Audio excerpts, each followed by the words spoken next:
नाज़रीन, खुदावंद यीशु मसीह नासरी के नाम में आप सबको सलाम। मैं आपका खादम, आपका host reverend doctor Robinson Asker ईमान का सफ़र प्रोग्राम लेके आज फिर आपके सामने हाज़िर हूँ और खुदावंद अपने खुदा का शुक्रगुज़ार हूँ जो हमें ये फ़ज़ल बख्शता है और हमारी ज़िंदगियों में हमें ये मौके अता करता है कि हम नए साल में और नई खुशियों में आगे बढ़ते चले जाएं। 2019 का साल शुरू हो चुका और हमने नए साल पे प्रोग्राम किया था नया साल और नई उम्मीद, और यकीनन एक नया साल हमारे लिए एक नई उम्मीद लेके आता है। लेकिन सबसे बड़ी हमारी उम्मीद हमारे खुदावंद यीशु मसीह के वसीला से हम तक ना सिर्फ पहुंची बल्कि हमें हमेशा के लिए उस उम्मीद में हमारे खुदावंद हमारे मसीहा ने शामिल कर लिया और हम खुदावंद अपने खुदा के अपने आसमानी बाप के फ़र्जंद ठहरा दिए गए। और कलाम मुक़द्दस कहता है कि जो कोई भी उस पर ईमान लाएगा वो हलाक ना होगा बल्कि हमेशा की ज़िंदगी पाएगा।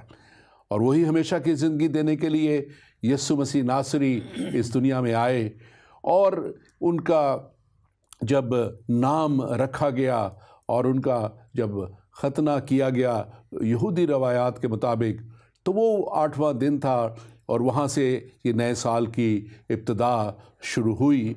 और हम खुदा का शुक्र करते हैं कि खुदावंद हमारा खुदा हमें बार बार मौके अता करता है कि हम एक नए साल में दाखिल हों और उस नए साल में हम नए तौर पे खुदावंद अपने खुदा के साथ मज़बूत होना सीखें, उसकी मोहब्बत को अपने अंदर रखना सीखें और उस मोहब्बत को दूसरों तक पहुंचाना सीखें।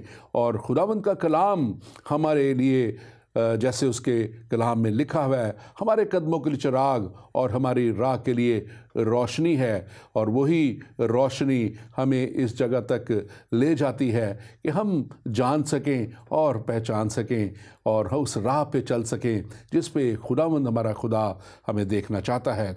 और इसी साल में नए साल में 2019 में हम जब आगे बढ़ रहे हैं तो हम आज देखेंगे कि ये नया साल और साल युबली जो है जिसका ज़िक्र बाइबल मुक़द्दस में तौरेत में आया हुआ है और हम इसके ताल्लुक़ से बहुत से लोग जानते हैं और कुछ लोग नहीं भी जानते, तो आज हम इस ताल्लुक़ से भी देखेंगे कि कैसे नया साल हमें नई उम्मीद में लेके जाता है और ये नया साल है क्या।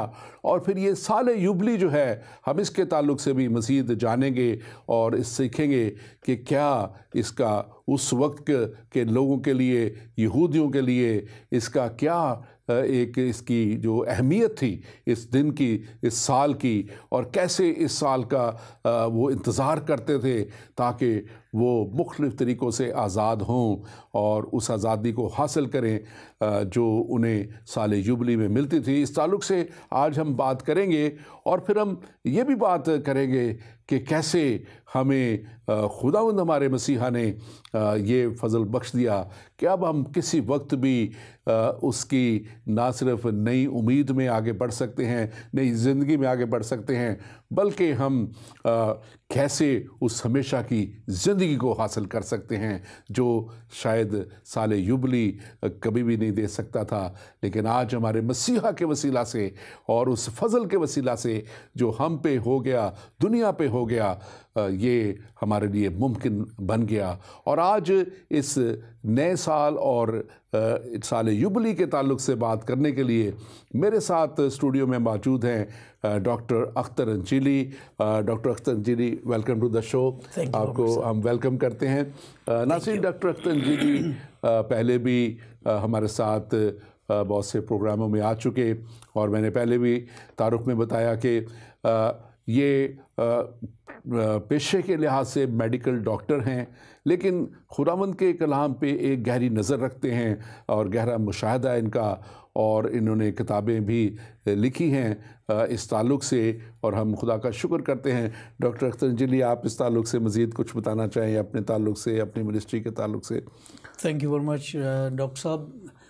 रेवरेंड, आपने बहुत कुछ बता दिया है। ऑल आई वांट टू से is I am a medical doctor by profession, जैसे अभी आपने फरमाया, लेकिन मैं बाइबल मुक़द्दस का और तारीख़ आलम का ख़ास तौर पर in context with biblical historical events एक अदना सा तालब इल्म हूँ, और उस लिहाज से आपने मेरी हौसला अफजाई फरमाई है अक्सर बार और इज़्ज़त अफजाई की आपके अपने प्रोग्राम में बुला के।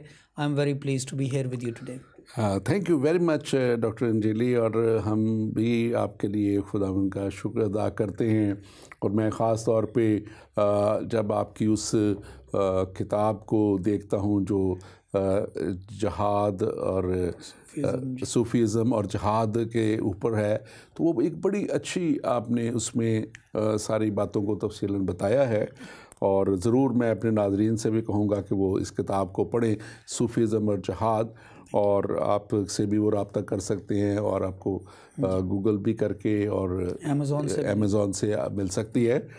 आज डॉक्टर साहब, आप ख़ास तौर पे थोड़ी सी अहमियत के ताल्लुक़ से बताइए, जो कॉन्सेप्ट, टाइम कॉन्सेप्ट है इन क्रिश्चियन थॉट में जो है इसका नए साल का, इससे हम आज शुरू करते हैं। जी देखें पादरी साहब, ये बहुत वसी टॉपिक है, लेकिन आपने चूँकि मुझे महदूद कर दिया कि नए साल के हवाले से, तो इसलिए मैं इसको बहुत मुख्तसर बयान करना चाहूँगा। सबसे पहली बात तो यह है कि बाइबल मुक़द्दस दुनिया की उन किताबों में जो अपने आप को अलहामी होने का दावा करती हैं, वाहिद की किताब है जिसका ताल्लुक़ और जिसका आगाज़ वक्त के आगाज़ के साथ होता है। देखें, आप जब बाइबल मुक़द्दस पढ़ते हैं तो बाइबल मुक़द्दस की पहली आयत लिखा है, खुदा ने इब्तिदा में ज़मीन और आसमान को पैदा किया। तो this is the beginning of time, because if there was no earth, if there was no heaven, if there was no man, no bird, no, अगर कोई था ही नहीं तो वक्त का कॉन्सेप्ट हो नहीं सकता। इब्तिदा तब हुई, यानी कि वक्त की इब्तिदा तब हुई जब उसी वक्त ज़मीन और आसमान को खल्क किया गया।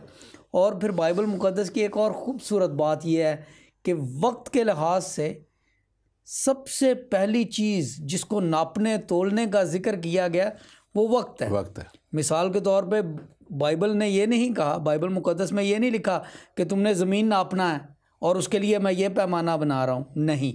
तुमने वज़न नापना है, उसके लिए मैं ये पैमाना बना रहा हूँ, नहीं।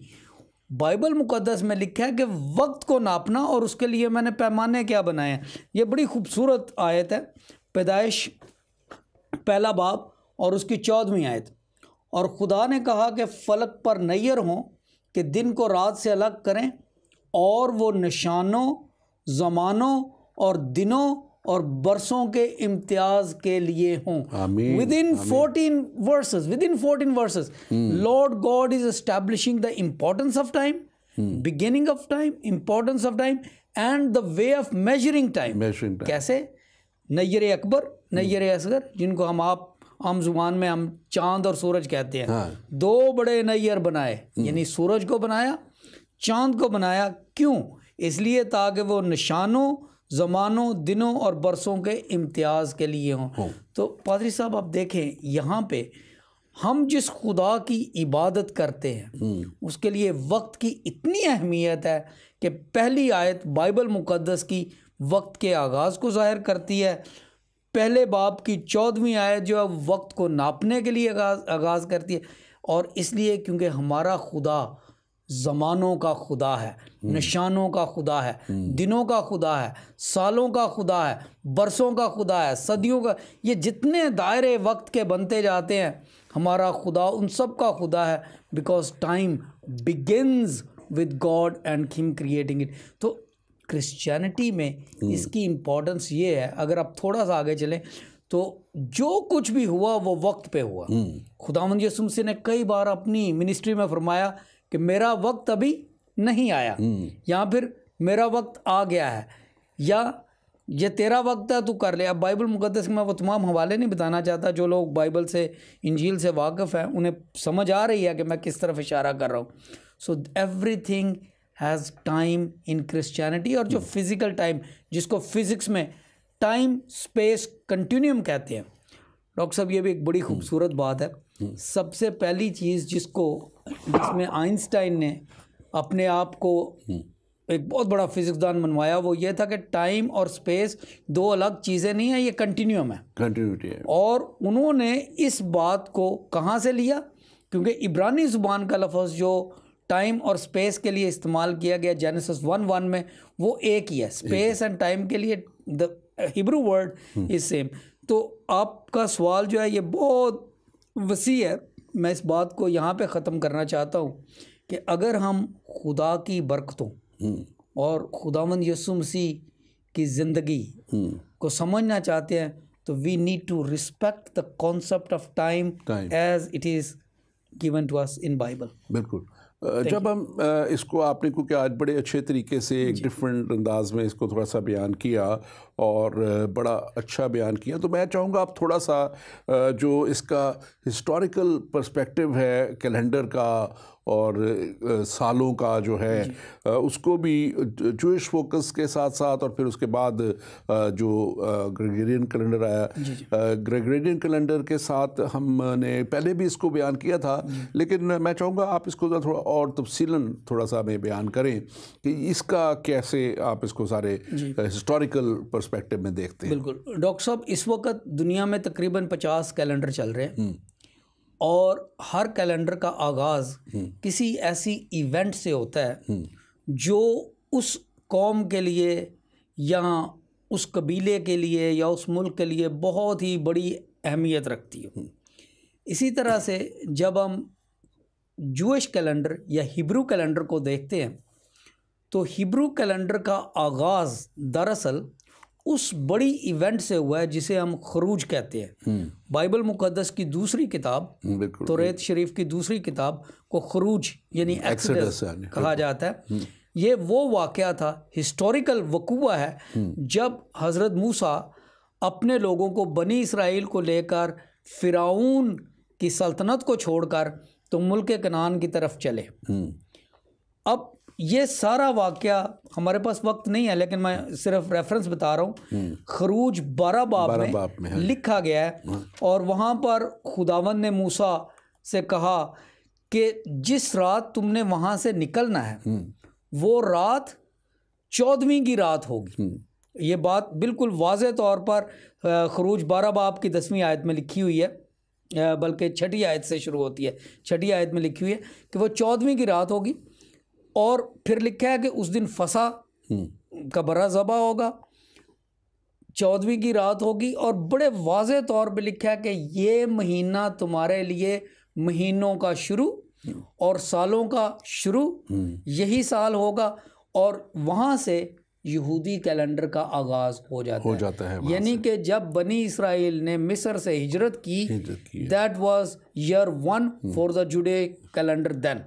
उसके बाद उन्होंने फिर पीछे कैलकुलेट किया, आगे कैलकुलेट किया, और वो कैलेंडर अभी तक भी चल रहा है। और उस लिहाज से आज हिब्रू कैलेंडर का 5778वां साल है। और ये बड़ी खूबसूरत बात आपने ये बताई है, और इसमें थोड़ा सा नाजरीन के लिए वो जो बात है बड़े ज़रूरी है कि वो जो आपने जब 14वीं का जिक्र किया, तो क्योंकि खुदा ने कहा था कि आप उनको बनी इसराइल को कि रात को तुमने निकलना है। जी बिल्कुल। तो खुदा ने फिर उस वक्त वो वक्त चुना जब फुल मून होता है, फुल लाइट होती है 14वीं का।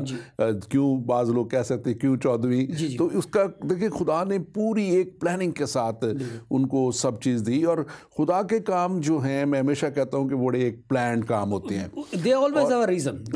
और मैं यही बात अपने मसीहा के लिए कहता हूँ, क्योंकि नया साल का जो बाद के कॉन्सेप्ट आता है शुरू, वो मसीह जो है मसीहा की जो नाम रखने से और उनके ख़तने के वक्त से इसको शुरू किया जाता है। लेकिन मैं उनके लिए भी हमेशा ये देखता हूँ, सारे बाइबल इसको बयान करती है कि उनके लिए सैकड़ों प्रोफेसीज हुई और कुछ मेजर प्रोफेसीज उनके लिए हुई जो यसाया नबी की मार्फत और फिर मीका नबी की मार्फत और दूसरे जो बड़े नबी थे इनकी मार्फत हुई। ज़बूर में उनके बारे में ज़बूर में उनके हैं दाऊद के ने उनके ताल्लुक से प्रोफेसीज वहाँ पे लिखी हुई हैं जी। और यहाँ तक भी लिखा हुआ है। बाज़ लोग कहते हैं कि खुदा के बेटे के ताल्लुक से, मैं आज मेरा सब्जेक्ट नहीं है लेकिन ऐसी बात आ गई कि क्या तू उसका नाम जानता है, क्या तू उसके बेटे का नाम भी जानता है। बिल्कुल, तो वो मैं समझता हूँ कि हर चीज़ खुदा की जो है एक बड़ी प्लानिंग के साथ और जो है आगे बढ़ती है। और जब हम देखते हैं कि ये जो मैं प्रोफेसीज़ की बात कर रहा हूँ तो जो यसाया नबी के मार्फत जो 61 बाप है 61st चैप्टर आसाया 61 में, ये वो आयात हैं जो जब यीशु मसीह ने ये आयात पढ़ी और लिखा है कलाम मुक़द्दस में कि जब वो उन्होंने खिदमत शुरू की है और शुरू करने से पहले वो 40 दिन तक दुआ और रोज़े में ठहरे रहे और एक रोज़ा 40 दिन का उन्होंने किया था। और वो उस वक्त जब वहाँ से आते हैं और हैकल में लिखा है कि खड़े होके जब वो ये हवाला पढ़ते हैं, और यही उन्होंने पढ़ा क्योंकि ये हवाला था ही उनका, और उन्हीं के इसको जो बाइबल के हिस्टोरियंस हैं और हिस्ट्री कहते हैं कि ये टेक्निकली यीशु मसीह का जो हवाला है जो उन्होंने ख़ुद पढ़ा उनके ताल्लुक़ से उनके लिए है। और ये हवाला जब मैं पढ़ रहा था तो इसमें हम देखते हैं कि ये यहाँ पे लिखा है खुदावंद का रूह मुझ पे है। जब वो पढ़ते हैं तो उस दिन भी जो हम दूसरी बात कर रहे हैं आज साल युबली की, तो वो साल युबली था जी बिल्कुल। जो जुबली ईयर था। और जुबली ईयर में वो जब हैकल में जाते हैं और वो अपने किताब मुक़द्दस को लिखा है, उन्होंने खोला और उन्होंने पढ़ना शुरू किया। लिखा है खुदावंद का रूह मुझ पे है क्योंकि उसने मुझे मसा किया ताकि हलीमों को खुशखबरी सुनाऊं। उसने मुझे भेजा कि शिकस्ता दिलों को तसल्ली दूं, कैदियों के लिए रिहाई और असीरों के लिए आज़ादी का ऐलान करूं ताकि खुदावंद के साल मकबूल का और अपने खुदावंद के इंतकाम के रोज़ का इश्तिहार दूं और सब गमगीनों को दिलासा दूं।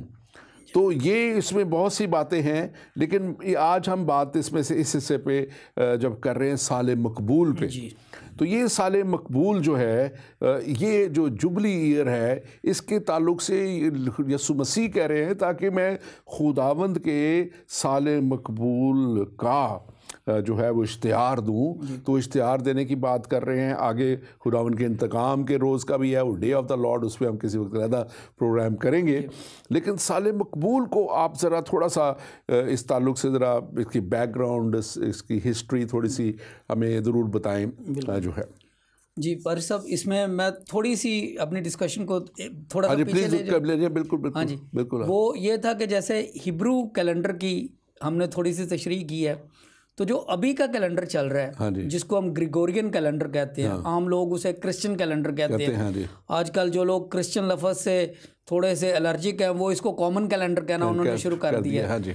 तो ये कैलेंडर दरअसल मॉडिफिकेशन है रोमन कैलेंडर की। रोमन कैलेंडर को जूलियन कैलेंडर कहते थे, जूलियस सीजर के हवाले से, क्योंकि जब जूलियस सीजर ने रोम ने मिस्र को फतह किया था 46 BC में, कबल अज़ मसीह 46 में। ये क्लियोपेट्रा की स्टोरी है, मार्क एंथनी और ये जो तारीख से वाकिफ़ है उन्हें पता है। बहरहाल 46 BC में रोम ने मिस्र को फतह किया तो रोमन कैलेंडर शुरू हो गया।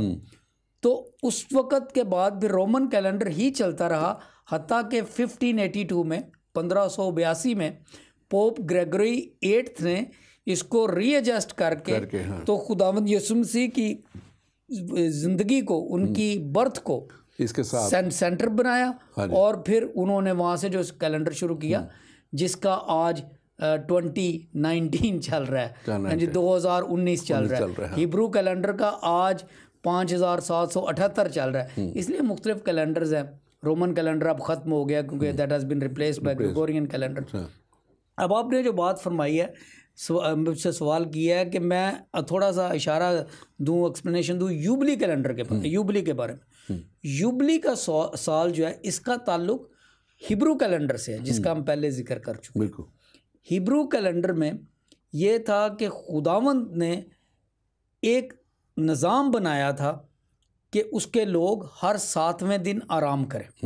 6 दिन काम करें, 7वें दिन आराम करें। हाँ जी।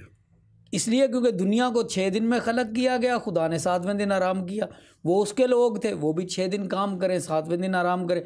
फिर हमें बताया गया है एबार की किताब, ये खुरूज के बाद आने वाला सहीफ़ा है बाइबल मुक़द्दस में, तौरेत तीसरी किताब, जी तौरेत की तीसरी किताब 25वें बाब में, कि ज़मीन भी खुदावंद का सबत मनाए, यानी कि 7वां साल बिल्कुल ज़मीन को काश्त ना किया जाए, उसको छोड़ दिया जाए, ताकि उसकी खोई हुई तवानाई, उसमें मादनियात, उसके केमिकल्स, बल्कि डॉक्टर साहब वहाँ पे सॉरी आपको जो ज़मीन के साथ साथ लिखा है कि जानवरों को भी, उन्होंने कहा कि इनसे भी काम ना लिया जाए, इनको भी जो है। मैं कभी कभी सोचता हूँ पादरी साहब, ये आजकल जो इकोलॉजी का मसला है, we have ruined planet earth.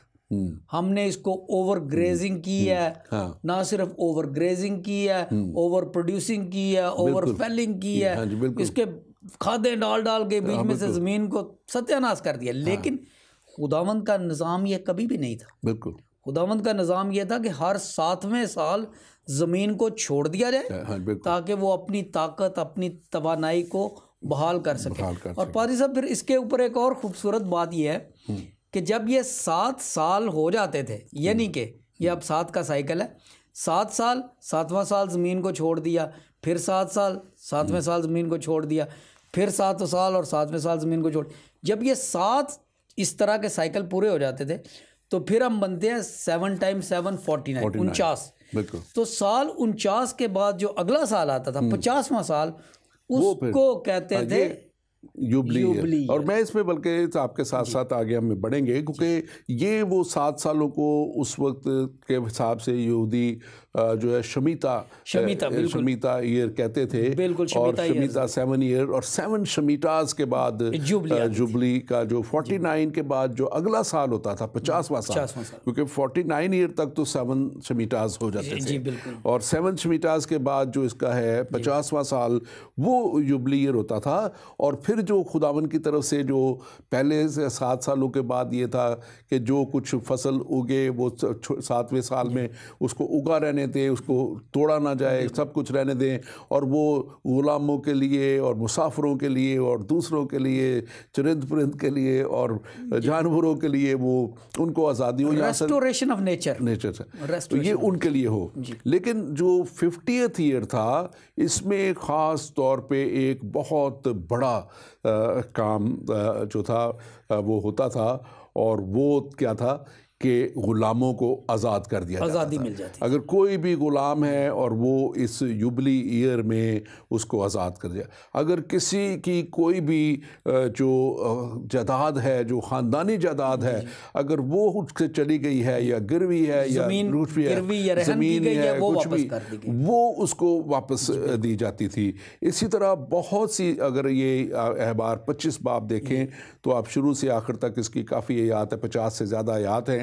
अगर इसको देखा जाए तो उसमें बहुत सी और सिचुएशंस लिखी हुई हैं, और जो उसको जो है वो लिखा है कि उनको तू अंधेर ना करना, तू अपने भाई पे अगर वो तेरा मकरूज़ है उस पे अंधेर ना करना, और तू वो बख्श देना उसको इस जुबली ईयर में। और सब के लिए एक बड़ी आज़ादी का और बड़े ऐसा वक्त था।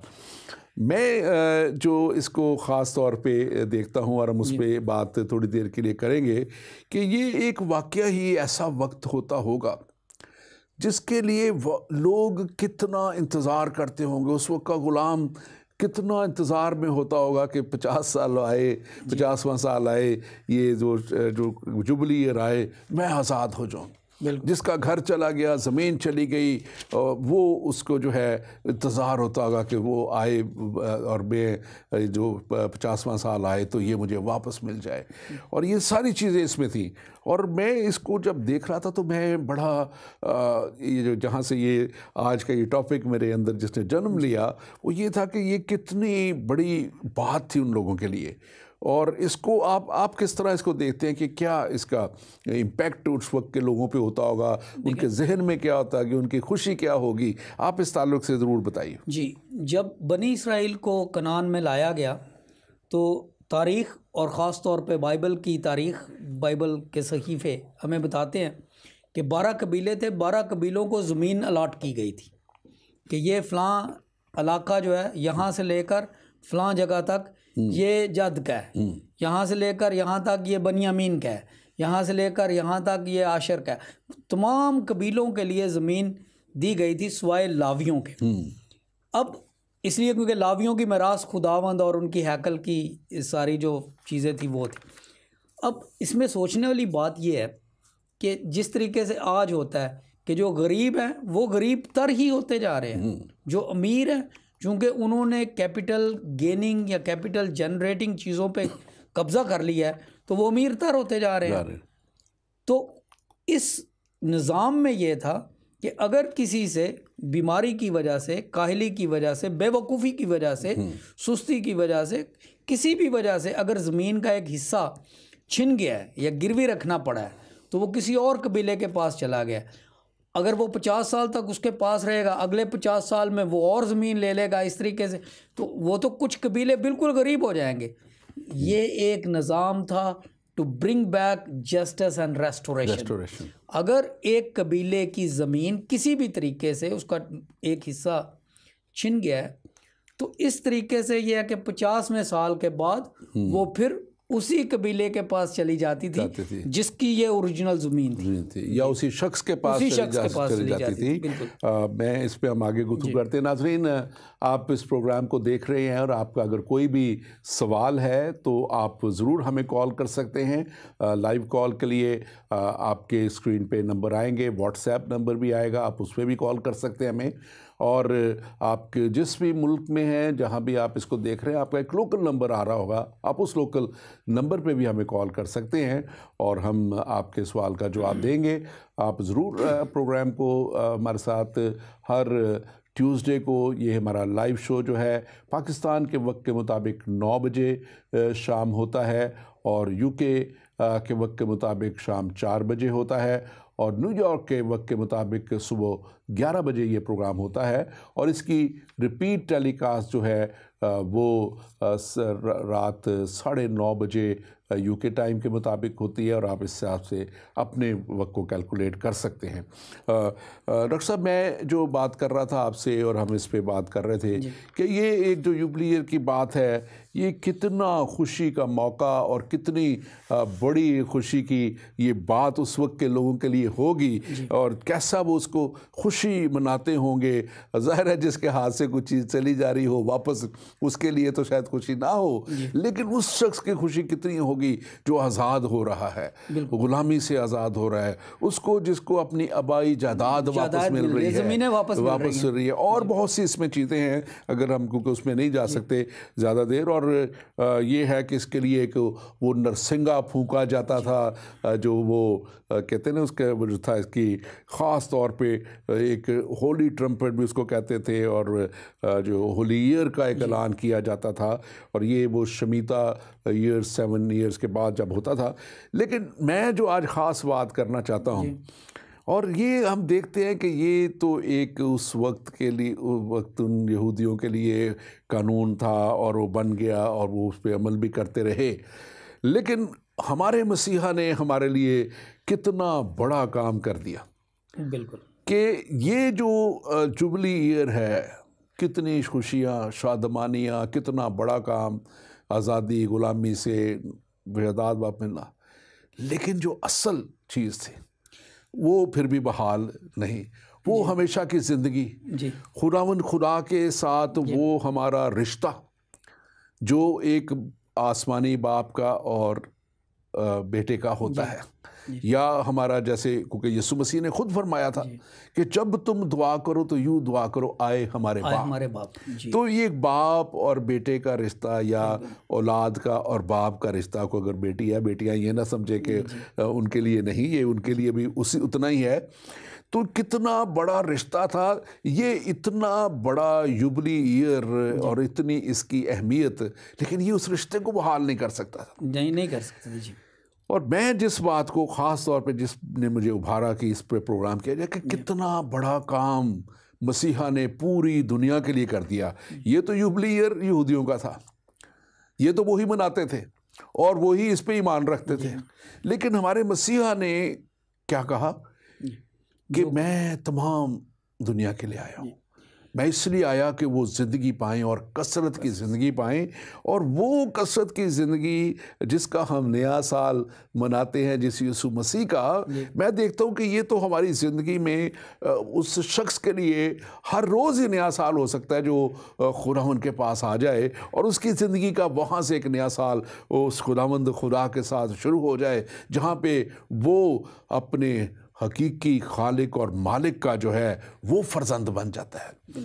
और उस जायदाद का जो आसमानी मकामों की ज़मीन पे तो यहाँ रह जानी है। हमारी ज़िंदगी 10 साल है, 20 साल है, 50 साल है, बुल कलाम कहता है कि 70-80 साल, तो ये ज़िंदगी है। तो हमारी यहाँ की जायदाद तो ज़िंदगी तो ज़मीनें तो यहाँ रह जानी हैं।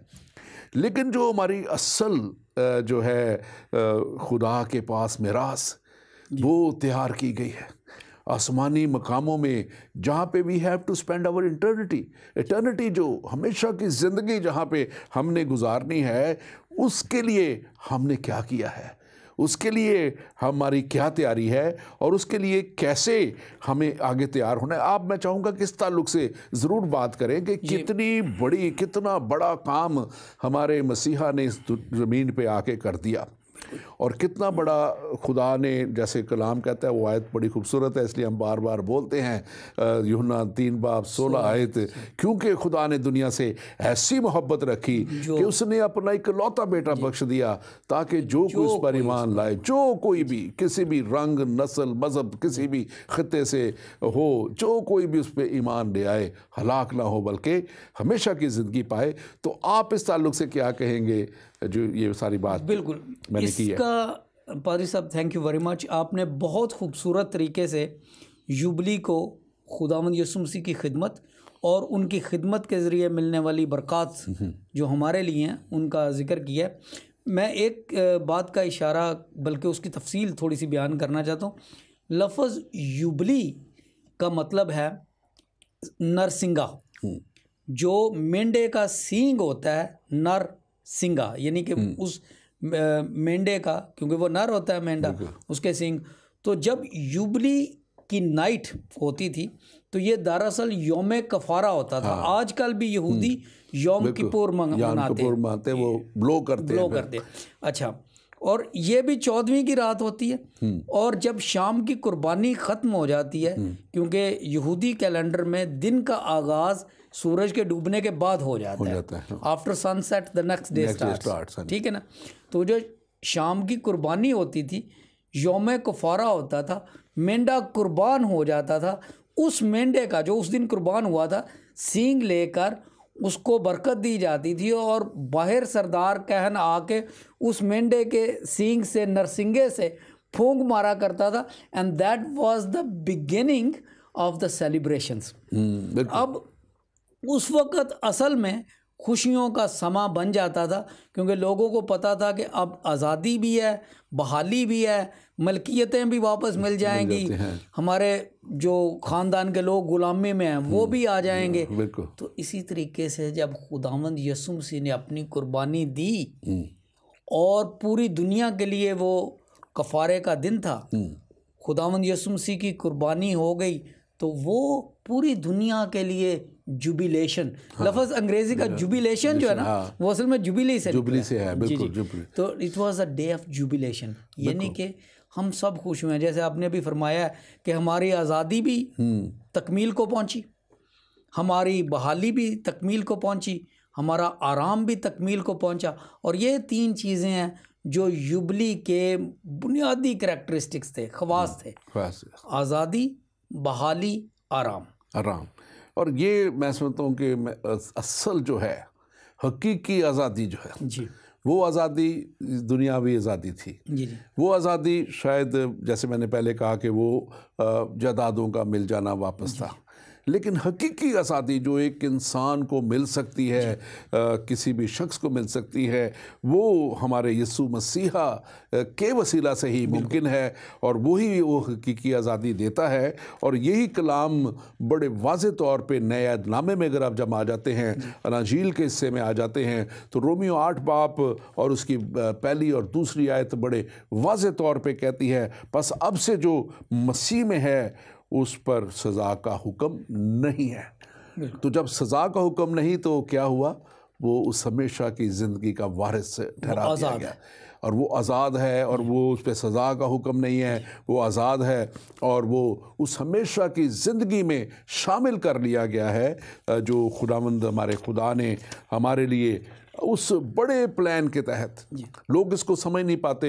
मेरे एक बड़े ही अच्छे दोस्त, काफ़ी बड़े बिजनेसमैन और काफ़ी कंपनियों के चेयरमैन, बहुत अच्छा वो इंटरेस्ट रखते थे, और वो क्रिश्चियनिटी में मुझसे बुक्स भी लेते थे, पढ़ते थे। तो वो मुझे अक्सर कहते थे कि यार, ये मुझे इस बात की समझ नहीं आती कि खुदा का बेटा हो और उसको इस तरह उस पर जुल्म ढा दिए जाएं और उसको मसलूब कर दिया जाए। तो मैं उनको कहता था कि यही वो बात है, you are missing the whole point. आप पूरे उस खुदा के मकसद को ही, क्योंकि खुदा ने खुद गुनाहों के लिए कुर्बानी ठहराई थी कि अगर जो ईद कुर्बान भी मैंने कहा आप बनाते हैं तो वो गुनाहों की कुर्बानी के लिए, लेकिन हमारे लिए खुदा ने लिखा है कि उसने एक ऐसा जो है हमारे लिए इंतज़ाम कर दिया, ऐसा बेऐब बर्रा तैयार कर दिया जिसमें कोई गुनाह की आमेज़श नहीं। और मैं उन्हें ये बात समझाता था कि उनका मसीहा का कुंवारी मरियम से पैदा होना, क्योंकि खुदा के लिए क्या मुश्किल था, वो किसी और तरह से भी मसीहा को भेज सकते थे, वो आसमान से नाज़िल कर सकते, वो भी मगर हवा से आसमान से नाज़िल कर सकते थे, लेकिन वो उनको एक नॉर्मल तरीके से, एक नॉर्मल सारे प्रोसीजर से उस बशरियत में शामिल किया गया, लेकिन उसमें उन्होंने कोई इंसानी खून का मिलाप नहीं होने दिया जिसमें गुनाह की आमेज़श हो, और क्योंकि अगर उसमें गुनाह है तो वो कैसे गुनाह का कफ़ारा दे सकता था। और वो लिखा है कि उसमें कोई गुनाह साबित ना कर सका, और ना उसके खून में कोई गुनाह था, ना उसकी ज़िंदगी में कोई गुनाह था। उसकी ज़िंदगी पाकीज़ा ज़िंदगी थी। और क्रिश्चियनिटी जो है वो बेस्ड ही सेंटिफिकेशन पे है, उसका बेस ही होलीनेस पे है। और मेरे अक्सर एक आध कोई कर्म फरमा है जो हमारे प्रोग्राम बड़ा इंटरेस्ट से देखते हैं, और वो यही क्रिटिसाइज़ करते हैं, उसमें लिख देते हैं कि क्रिश्चियनिटी जो है वो तो इस पे मैंने पिछली दफ़ा इसका जवाब भी दिया था कि वो तो इस तरह की सारी चीज़ों को, नापाकी को, दूसरी चीज़ों को और इसको प्रमोट करती है। लेकिन हमने पिछले प्रोग्राम में यही बताया था उनको, जब मैंने सवालों के जवाब इस तरह के दिए थे एक प्रोग्राम में, तो उसमें हमने यही बताया था कि ये दुनिया इस वक्त, अगर यूरोप आप देख लें, खाली बात करते हैं आप, तो यूरोप 75% एथियस्ट है। और वो एथियज़म अगर कुछ काम करता है, या एथियस्ट लोग जो खुदा को नहीं मानते और वो अगर गुनाह और बेरारवी में है, तो वो क्रिश्चियनिटी नहीं है।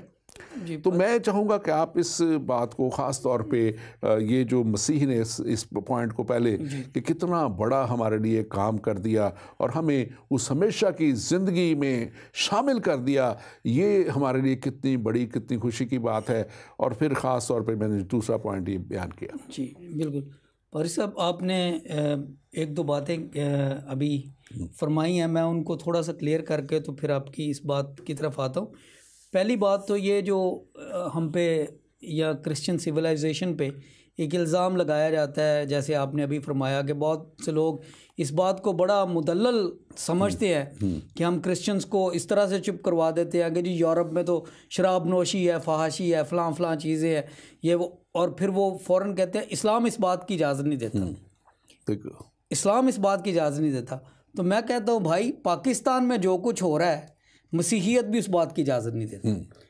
अगर आप एक मुल्क को या एक तहजीब का कंपैरिजन कर रहे हैं तो तहजीब से करें। अगर अमेरिका में या यूरोप में फहाशी है, शराब नोशी है, बदमाशी है, सब कुछ है, रिश्वतखोरी है, तो वो एक मुल्क की बात है। आप एक मुल्क को मुल्क से कंपेयर करें। Compare America and Europe with Pakistan, India. आप अमेरिका और यूरोप को इस्लाम से कंपेयर नहीं करें, नहीं कर सकते। या आप उसको मुतबादल क्रिश्चियनिटी में नहीं लेके देखें। जिन चीज़ों की ममानत इस्लाम में है उन हर चीज़ों की ममानत क्रिश्चियनिटी में भी है। मिसाल के तौर पे अगर मैं भी ये कहना शुरू कर दूं कि मैं पाकिस्तानी हूँ, पाकिस्तान में रिश्वत बहुत ज़्यादा है, पाकिस्तान में चोरी चिकारी है, पाकिस्तान में बेहयाई है, ये है सब कुछ, सारी दुनिया जानती है। लेकिन और साथ ही मैं कह दूं कि ये इसलिए सब गलत है, मगर क्रिश्चियनिटी इस बात की इजाज़त नहीं देती। I think people should make fair comparisons.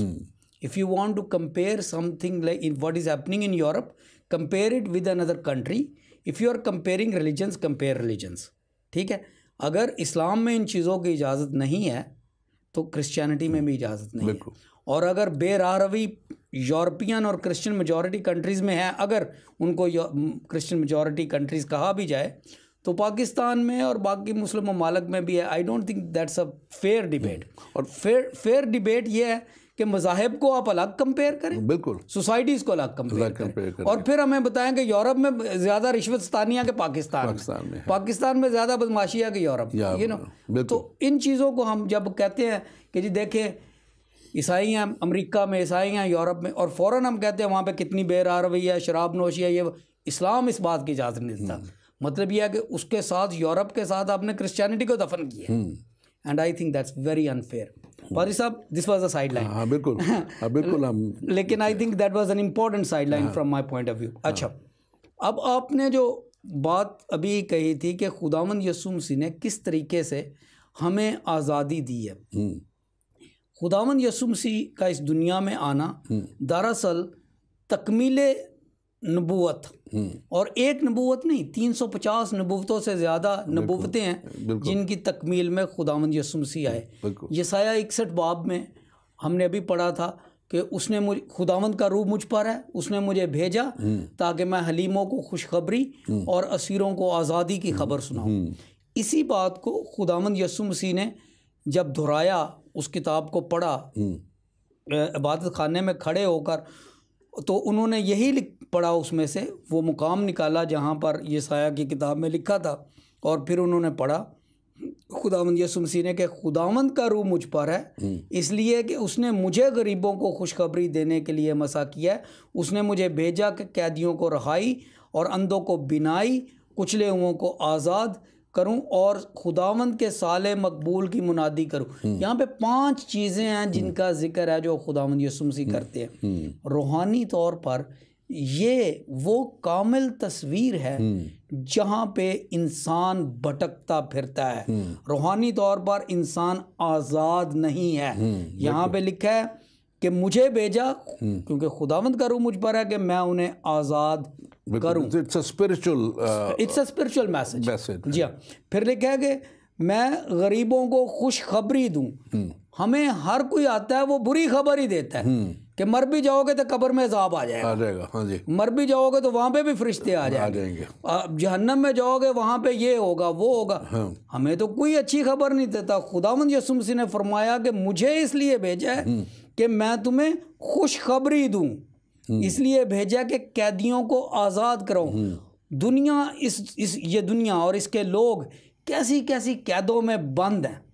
अजीबो गरीब तोहमात है, अजीबो गरीब उनके खदशात हैं, अजीबो गरीब ईमान है कि हम मरने के बाद भी नहीं आज़ाद होंगे। हम इसको कंटिन्यू रखेंगे। हमारे साथ एक कॉलर हैं। जी कौन और कहाँ से प्लीज़?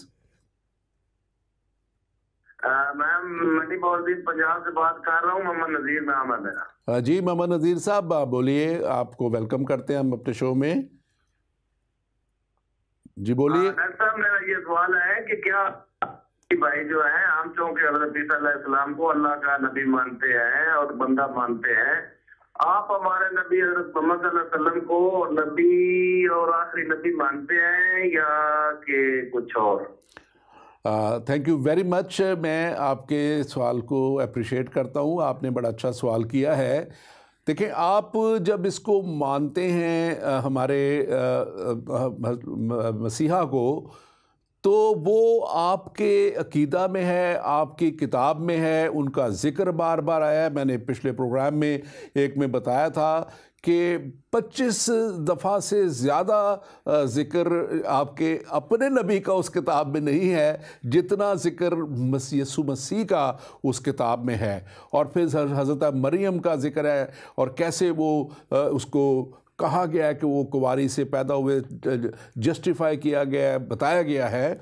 तो आप पे तो क्योंकि आपकी किताब है जो आप लाजम बनाती है कि आपने उन्हें मानना है, और आपका कलाम ये कहता है कि जब तक आप नहीं मानेंगे आप सही मुसलमान ही नहीं हैं, आपको चारों अनाजील पे पूरा ईमान रखना है। अब हमारी जो किताब मुक़द्दस है आप इसको पढ़ लीजिए और मुझे अगली प्रोग्राम में कॉल करके बताइएगा कि कहाँ पे मुझ पे लाजम है इस पे कि मैं आपके नबी के ताल्लुक़ से इसमें लिखा हुआ है और कहाँ पे मुझे मानने के लिए कहा गया है। मैं आप पे ये सारा जवाब इस पे छोड़ देता हूँ। Thank you very much. Doctor साहब आप कुछ इस पे ऐड करना चाहेंगे? नहीं सर, आपने बहुत खूबसूरत तरीके से बताया कि हमारी किताब में मैं फिर से अपने भाई नज़ीर के लिए कह दूं कि हमें किसी भी जगह पे नहीं लिखा गया। हाँ, तो फिर दूसरी क्लियरली बात इसमें यह है कि जब तक हमारे कलाम में नहीं लिखा हुआ, हम तो अपने कलाम के मुताबिक बात करते हैं, हम कलाम से बाहर नहीं जाते। और अगर हम कलाम से बाहर जाएंगे तो फिर हम मसीही नहीं हैं। अगर हम ये मानना शुरू कर दें क्योंकि हम उस जगह में रहते हैं, पाकिस्तान में उस कल्चर से आए हैं, चलो जी मान लेने में क्या हर्ज है, तो फिर हम मसीही नहीं रहते, फिर हम मसीही ना हुए, हम कुछ और ही, फिर एक नया मज़हब पैदा हो जाएगा शायद कि जो मसीह को भी मानता है और जो उसके अलावा भी चीज़ों को मानता है। तो ये वो बात है।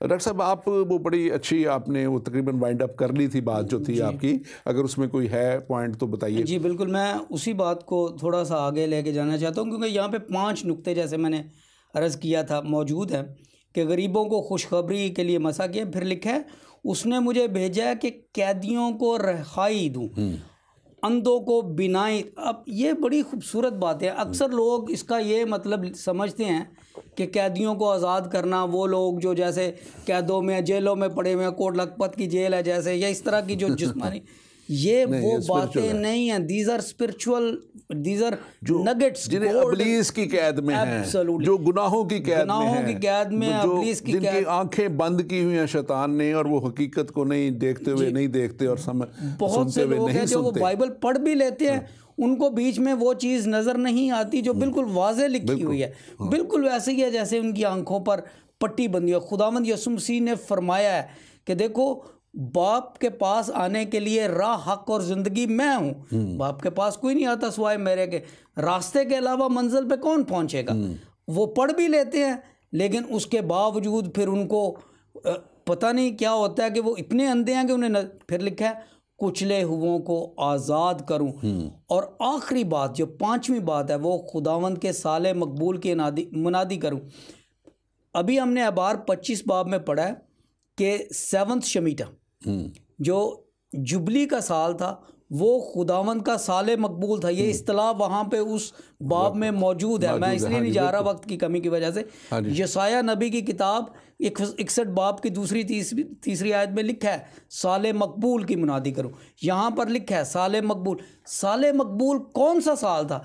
ये वो साल था जब खुदावंद यीशु मसीह ने इसको पढ़ा कि मुझे भेजा गया है कि मैं रूहानी तौर पर इस दुनिया को आज़ाद करूं, रूहानी तौर पर लोगों की आंखें खोलूं, रूहानी तौर पर लोगों के कुचले हुए लोगों को बचाऊं, खुशखबरी सुनाऊं।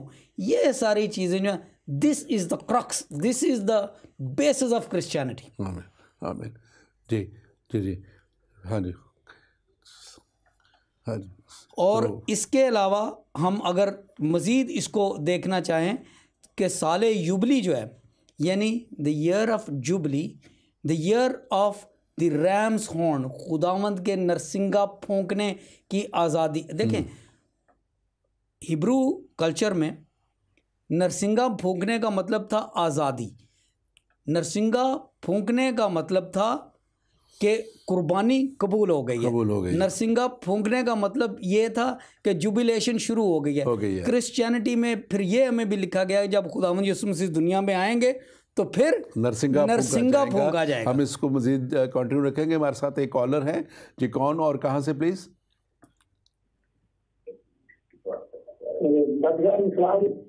हाँ जी, इस्लाम जी, कौन बोल रहे हैं? बात कर रहा हूँ। अभी भाई ने नबी ने फोन किया आपको। जी जी, हाँ जी, बोलिए। नबी के मानने के बारे में आपको फोन किया आपने। हाँ जी, मैंने वो उसका जवाब आप तो अभी जो मैं आपको बता रहा हूँ, हदीस शरीफ है कि उसमें लिखा है कि मैं यहूद और नसारा के लिए नहीं आया। नबी मोहम्मद फरमाते हैं कि मैं यहूद और नसारा के लिए नहीं आया। तो हम उसको क्यों माने जो हमारे लिए आए ही नहीं है? देखिए, बात ये है, मैं जो आपको ख़ास तौर पे कहूँगा कि जो आप अभी ज़िक्र कर रहे हैं वो आप अपनी किताब का ज़िक्र कर रहे हैं, ठीक है ना जी। जो आप सवाल मुझसे कर रहे हैं जी जी, देखिए वो हदीस शरीफ जो आपकी है वो आप जो है उसका जब जिक्र करते हैं तो वो एज अ मुसलमान आपके ऊपर लागू है, ठीक है। मेरे ऊपर एज अ मसीही देखिए, मैं फिर वही बात कर रहा हूँ कि वो तो आपकी किताब कहती है ना, वो तो आपकी किताब कहती है। हमारी किताब अगर वो ये कहते हैं कि उनके लिए नहीं आया तो फिर ये क्यों लिखा गया कि आपने तौरेत पे, सहाफ़ा अंबिया पे और ज़बूर पे, इन सब पे ईमान रखना है। तौरेत किनकी किताब है? तौरेत जिनकी किताब है, आप कह रहे हैं कि वो जो है उसको नहीं मानना, ये आपकी जो हदीस कहती है। फिर हदीस ठीक है या आपका कुरान ठीक है? कुरान कहता है कि आपने जब तक कि इन चारों किताबों पे ईमान नहीं रखते आप मुसलमान नहीं हैं। तो आप अपने इसको जो है आप उसको देखें कि कौन सी इसमें से आपकी किताब ठीक है या आपकी हदीस ठीक है, आप इसको देखें, ये तो आपका फैसला है। नबी का हदीस है कि कहता है कि मैं यहूद और नसारा के लिए आया ही नहीं हूँ। तो देखें, अगर उनके लिए आया ही नहीं, आप मेरी बात सुन लीजिएगा, तो फिर आप माने क्यों?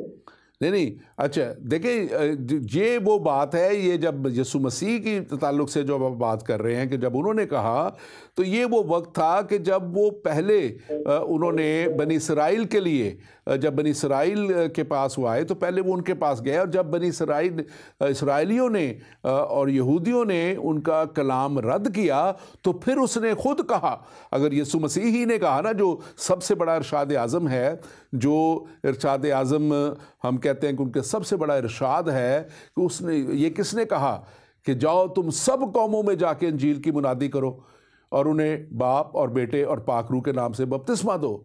ये भी तो यीशु मसीहा ने कहा ना। अगर आपका रेफरेंस इस तरफ है कि यीशु मसीह ने कहा था कि मैं यहूद अंसार के लिए नहीं आया, तो फिर ये भी तो यीशु मसीह ने कहा। यीशु मसीह ही ने ही अपने शागिर्दों को भेजा और उन्होंने कहा कि जाओ सब कौमों में जाओ। तो ये पहला जो था, क्योंकि पहले उन्होंने ये पैगाम जो था वो यहूदी कौम तक पहुंचाना था, और जब यहूदी कौम को पैगाम पहुंचा दिया तो फिर उन्होंने उनको हुक्म दिया अपने शागिर्दों को। आप डॉक्टर साहब, आप इसमें कुछ ऐड करना चाहेंगे? पहले यरूशलेम में, फिर यहूदिया में, फिर सामरिया में, फिर पूरी दुनिया में। देखें, ये बहस जैसे आपने अभी बड़ा वाज़ेह तौर पे फरमाया कि हम जिस भी मज़हब से ताल्लुक़ रखते हैं, हमारा कंपस वो मज़हब और उसकी किताब है। हमारे लिए जो हमारा कंपस है, हमारा डायरेक्शन सेटर है, हमारा किबला है, जो भी है, दैट इज़ बाइबल मुक़द्दस। बाइबल मुक़द्दस के हवाले से जो कुछ लिखा गया है हम उस पर ईमान रखते हैं और उस पर ईमान रखते हैं। जो चीज़ उस दायरे में नहीं है वो हम पर लागू नहीं है। हाँ, बिल्कुल बिल्कुल, आपने बड़ा दुरुस्त फरमाया, और मैं भी इसी को बात को फिर भी दोहराना चाहूँगा कि जो हमारी किताब मुक़द्दस में लिखा है हमें उसका मानना ज़रूर है और उसी के मुताबिक हमें चलना है, और तब ही हम मसीही हैं। मसीही होना का मतलब क्या है? मसीह का पैरोकार होना। जी बिल्कुल, मसीह का पैरोकार होना। और जब मसीह ने और इस किताब ने हमें बता दिया कि हमने क्या करना है, तो फिर हम उस किताब के ताल्लुक़ से कुछ भी नहीं कह सकते जिसके ताल्लुक़ से हमें कुछ बताया गया नहीं है, कोई जिक्र नहीं है, कोई प्रोफेसीज नहीं है, कोई किसी तरह से उसके ताल्लुक से कहीं बयान हमें नहीं मिलता है।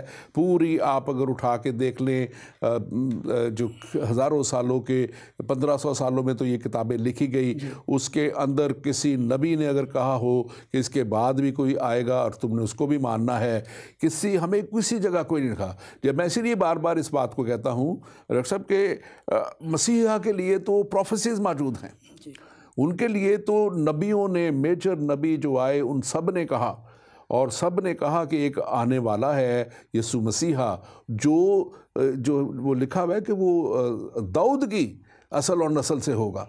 तो दाऊद के असल और नस्ल से होना पहली तो बात ज़रूरी था, उसका इब्राहिमी होगा, दाऊद की नस्ल से, बिल्कुल। और फिर दूसरी बात यह है कि उसको मानना जो है वो ज़रूर उसी बात को हम मानते हैं। अगर हम इसको जब नहीं, हम उसको अगर उनकी बातों को मानेंगे तो फिर हम मसीही नहीं रहे। पादरी साहब, मैं इसको एक और थोड़ा सा जाविया देना चाहता हूँ। वो ये है कि अगर मैं मसीही हूँ और मेरी रूहानी प्यास मसीहा के कलाम से बुझ रही है, अगर मैं भूखा हूँ रूहानियत के लिए और खुदावंद यीशु मसीह की ज़िंदगी को देखकर मुझे रूहानी तस्कीन हो रही है, मेरे अंदर किसी किस्म की कमी नहीं रूहानियत के लिहाज से, I am being fully fed, I am being fully watered, I am fully satisfied with my religion. Why would I go और यही तो हम बात कर रहे हैं कि मसीहा ने हमें जो है ना, अब हम किसी को युबली साल की हमें ज़रूरत है, ना मेंढों की ज़रूरत है, ना कुर्बानियों की ज़रूरत है।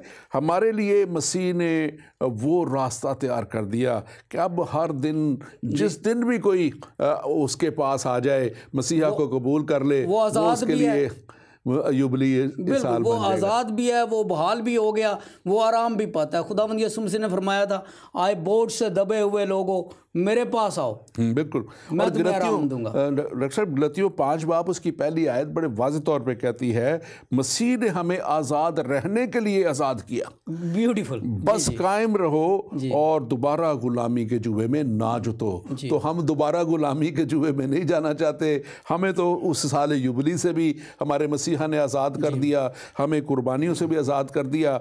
और ये मैं समझता हूँ कि नया साल जो है मसीह यीशु से जो शुरू होता है, यही हमारी ज़िंदगी में नए काम करता है। और इसी में जब हम ईमान रख के आगे बढ़ते हैं और यीशु मसीह पे ईमान ले आते हैं, तो फिर जो है हम उसकी हमेशा की ज़िंदगी में, जिसमें युबली ईयर हमें नहीं लेके जा सकता था, हम उसमें चले जाते हैं। हमारे पास सिर्फ 1 मिनट बाकी है। मैं सिर्फ 1 मिनट में ये बात ख़त्म करना चाहता हूँ पादरी साहब, और वो ये है कि इस दुनिया में बहुत सी कौमें हैं, मुसलमान हैं, हिंदू हैं, सिख हैं, बुद्ध मत हैं, बेदीन लोग हैं, हर तरह के लोग हैं। हम मसीही हैं, हमें फ़ख्र है, इसलिए नहीं क्योंकि हम लोगों से बेहतर हैं, हम वैसे ही हैं जैसे बाकी लोग हैं। हम उतने ही प्यासे हैं रास्तबाजी के, उतने ही तरसे हुए हैं रास्तबाजी के पानी के लिए। हम प्यासे भी हैं, भूखे भी हैं, नंगे भी हैं। सिर्फ फ़र्क ये है कि हमें पता है कि ज़िंदगी का पानी कहाँ मिलता है। खुदावंद यीशु मसीह ने कहा, मैं ज़िंदगी का पानी हूँ। हमें पता है रोटी ज़िंदगी की कहाँ मिलती है। खुदावंद यीशु मसीह ने फरमाया, मैं ज़िंदगी की रोटी हूँ। हमें पता है रास्तबाजी का लिबास कहाँ से मिलता है। खुदावंद यीशु मसीह ने फरमाया, जो मेरे पास आएगा मैं उसे नई पोशाक दूँगा। तो हम आम लोगों की तरह, we are hungry, we are thirsty, we are naked, but we know where to fulfill our needs, and that's Lord Jesus Christ. आमीन, आमीन। Thank you very much doctor साहब, आपके सारे वक्त के लिए, खूबसूरत कलाम की बातों के लिए। और हम नाज़रीन खुदावंद अपने मसीहा का शुक्रिया अदा करते हैं, जिसने हमें, जैसे कलाम मुक़द्दस में लिखा है कुलसियों 2 बाब और उसकी 13वीं और 14वीं आयत में, उसी ने हमको तारीकी के कब्ज़े से छुड़ाकर अपने अजीज़ बेटे की बादशाही में दाखिल किया है। उसी ने, यानी कि हमारे खुदावंद, हमारे खुदा ने हमें तारीकी के कब्ज़ा से छुड़ा के, ये तारीकी की बातों से निकाल के, तारीकी के कब्ज़ा से हमें छुड़ा के, यानी शैतान से, इब्लीस से और उसकी चालें जो मुख्तलिफ़ तरीके से वो हमारे ख़िलाफ़ चलता है, उससे छुड़ा के उसने हमें अपने अजीज़ बेटे की बादशाही में दाखिल किया है। और जिसने हमको, लिखा है उसकी 14वीं आयत में, जिसने हमको मखलसी यानी गुनाहों की माफ़ी हासिल है, जिसमें हमें मखलसी यानी गुनाहों की मुआफ़ी हासिल है, उसी में हमारे मसीहा ने हमें हमेशा की ज़िंदगी के लिए शामिल कर दिया, उसमें हमें हमेशा की ज़िंदगी में वो ले गया। वो आपको भी हमेशा की ज़िंदगी में ले जाना चाहता है। युबली ईयर आपके लिए हमेशा की ज़िंदगी आपको नहीं दे सकता था। युबली ईयर आपको आगे हमेशा की ज़िंदगी में खुदा के पास नहीं ले जा सकता था, लेकिन हमारे मसीहा ने हमेशा की ज़िंदगी में हमें दाखिल कर दिया। आइए उसके साथ चलें और उसकी हमेशा की ज़िंदगी में दाखिल हों। आमीन।